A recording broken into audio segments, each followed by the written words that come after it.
le Svetozar Miletic Square ou la Avala Tower, Ana Ivanovic ou encore le tennisman Novak Djokovic, Nikola Karabatic, le CNED Mihajlova, Belgrade et sa forteresse. De nombreux éléments pourraient faire l'objet d'une vidéo, mais ce ne sont pas ces éléments qui vont être évoqués. Bonjour à tous, j'espère que vous allez bien. Écoutez, pour moi, tout va pour le mieux. Très heureux de vous retrouver pour ce 13e épisode de Road to World Cup. Et aujourd'hui, vous l'aurez compris, on va donc parler de la Serbie. Donc installez-vous confortablement, n'hésitez pas à liker la vidéo si elle vous plaît, n'hésitez pas à vous abonner. Et c'est parti, générique.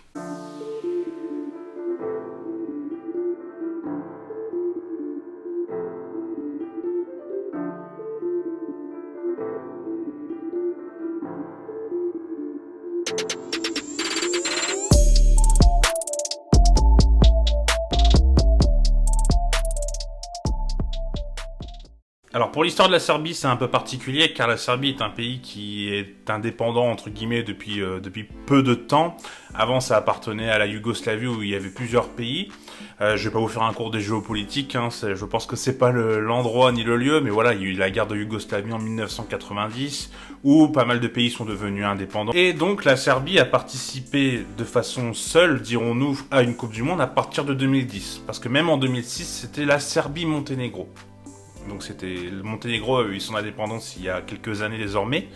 Donc vraiment seule la Serbie c'était en 2010. Et donc si on compte que la Serbie, c'est sa 3e participation à la Coupe du Monde. Ils ont donc participé en 2010 et ils ont également participé en 2018.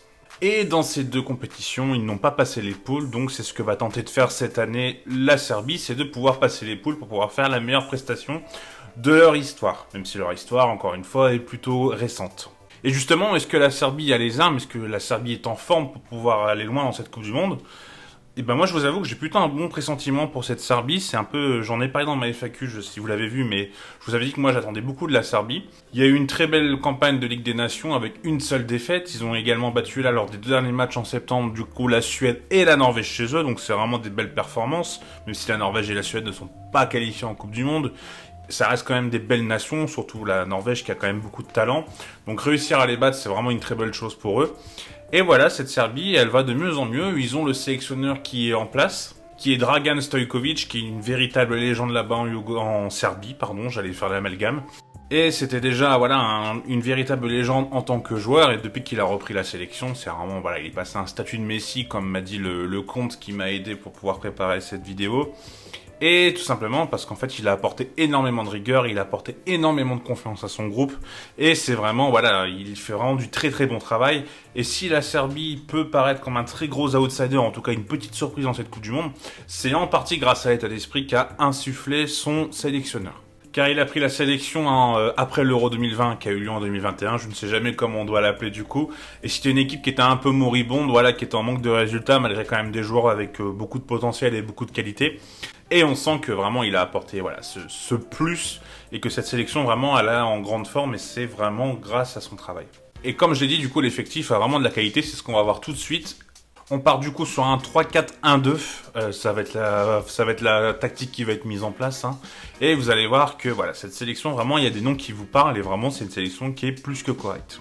Alors le gros point fort de cette sélection, c'est le trio offensif avec Tadic en 10 et devant Vlahovic et Mitrovic. Donc Tadic, il joue à l'Ajax Amsterdam, c'est vraiment un super joueur, un joueur qui est très élégant, qui a une très bonne orientation de jeu, qui a un très bon meneur de jeu, c'est vraiment un joueur qui, moi, me plaît énormément. Je ne pensais pas avoir ce niveau il y a quelques années quand il jouait en Première Ligue. Je ne sais plus si c'était à Southampton ou à Sunderland. Je confonds toujours les deux, donc excusez-moi, mais je crois que c'était Southampton.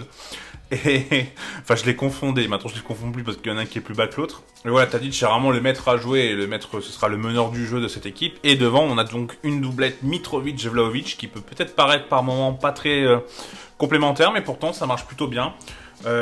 Dusan Vlahovic qui est du coup l'attaquant de la Juventus, qui a peut-être un peu de difficulté, même si je trouve qu'il faut un peu tempérer avec ça, parce que dans la Juve en ce moment avec le contexte c'est vraiment très compliqué de briller, donc il fait ce qu'il peut.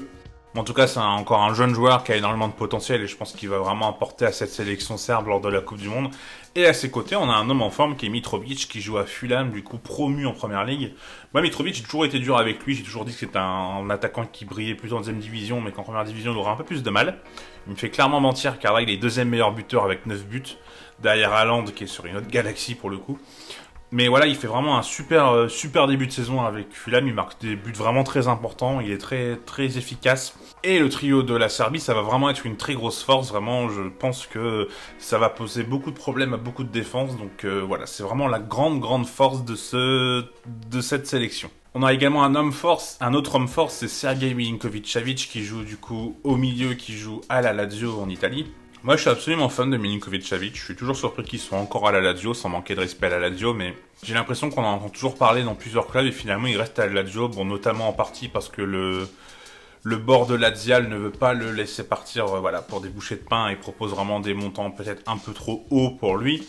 Mais voilà, c'est un joueur qui est tout simplement énorme, qui est capable un peu de tout faire, de défendre, de marquer, de faire des belles passes, de dribbler. Moi, c'est un joueur moi, que j'aime vraiment beaucoup. Et c'est vraiment pareil, hein, un homme fort de cette sélection serbe. Avec à côté, du coup, Lukic, qui est plutôt un bon complément, je trouve, à Sergej Milinkovic-Savic. Lukic qui joue au Torino. Et voilà, ça fait partie vraiment Milinkovic-Savic, moi de mes joueurs que j'aime beaucoup. Et voilà, j'ai hâte aussi pour ça de suivre la Serbie, c'est que j'ai hâte de le voir voilà, dans cette sélection, comment il est capable d'évoluer et ce qu'il est capable d'apporter. Sur les côtés, on a donc Radonjic et on a Kostic. Alors Radonjic, voilà, qui on a connu du côté de l'Olympique de Marseille, qui a également joué notamment à Benfica. C'est un joueur qui a du potentiel, qui a du talent, mais qui a du mal à lâcher le ballon. Là, ça va un peu mieux du côté du Torino, je trouve qu'il a pas mal évolué. Donc à voir sur la continuité ce que ça donne, mais voilà, c'est un joueur qui peut faire des différences tout seul et qui se retrouve un peu piston dans cette équipe, mais je trouve qu'il apporte quelque chose de très intéressant. Et de l'autre côté, on a Kostic, Kostic qui est qui joue à la Juve également maintenant. Moi que j'ai connu du côté de Francfort parce que je suis pas mal à Bundesliga et c'est un joueur absolument excellent, qui est plus piston que ailier, ou milieu en tout cas que ailier. Je trouve que voilà, à un moment la Juve il joue vraiment ailier. Pour moi, c'est pas forcément le plus optimal pour lui, mais il essaye de faire ce qu'il peut, comme Vlahovic. Hein, voilà, le club de la Juve ne va pas forcément très bien, donc c'est pas forcément évident de briller. Mais voilà, Kostic c'est vraiment un bon joueur et il va apporter beaucoup à cette équipe de Serbie. Et peut-être la faiblesse même, pour être juste, c'est la défense où vraiment il y a un peu de difficulté. Alors on a Milenkovic qui est un défenseur vraiment très intéressant, qui a 25 ans, qui a un gros potentiel, même si à 25 ans c'est vrai qu'il a déjà peut-être été un peu consommé son potentiel si je puis dire. Mais c'est un joueur qui est très intéressant, qui joue à la Fiorentina, on en reparlera après, je vais un peu vous spoiler la dernière rubrique, mais voilà, on en reparlera après, mais moi c'est un joueur que j'aime beaucoup. Et à ses côtés, on a une défense, c'est pas forcément l'assurance tout risque. On a Mitrovic, qu'on a connu du côté de Strasbourg, qui joue maintenant à Retafe, qui est pas un mauvais défenseur, mais voilà, il n'est pas forcément très juste, il peut parfois faire des petites erreurs, même si voilà, il essaie d'apporter un peu son leadership, mais c'est pas toujours le cas. Et c'est surtout que, comme vous l'avez vu, en fait, la sélection, en mettant Kostic et Radonjic sur les côtés, on est vraiment sur une équipe qui est très offensive. Et c'est vrai que du coup, défensivement, quand c'est comme ça, il faut vraiment être très solide. Et voilà, Mitrovic, c'est pas forcément le cas, il est beaucoup exposé. Donc il n'arrive pas forcément à combler, on va dire, les montées de Lukic ou des pistons ou de SMS. Donc voilà, donc Mitrovic est un peu juste par moment. Et à ses côtés, on a Pavlovic, donc pas le mec d'Angers, hein, c'est un jeune de Salzbourg qui a... Enfin, je sais pas s'il est encore à Angers, d'ailleurs, le Pavlovic en question. Mais voilà, Pavlovic qui joue à Salzbourg, qui a 21 ans, qui a beaucoup de potentiel. Pour l'instant, il est encore un peu juste, mais voilà, il est titulaire, donc je pense que c'est un défenseur qui va monter aux puissances au fil des années. On connaît un peu comment travaille le groupe Red Bull, donc on sait que voilà, il va apporter quelque chose au fil des années. Et c'est pour l'instant peut-être un peu trop juste pour cette défense. Et en fait surtout c'est que on a Milinkovic qui devrait normalement devenir le leader de cette équipe, devrait porter cette défense, et il le fait pas forcément.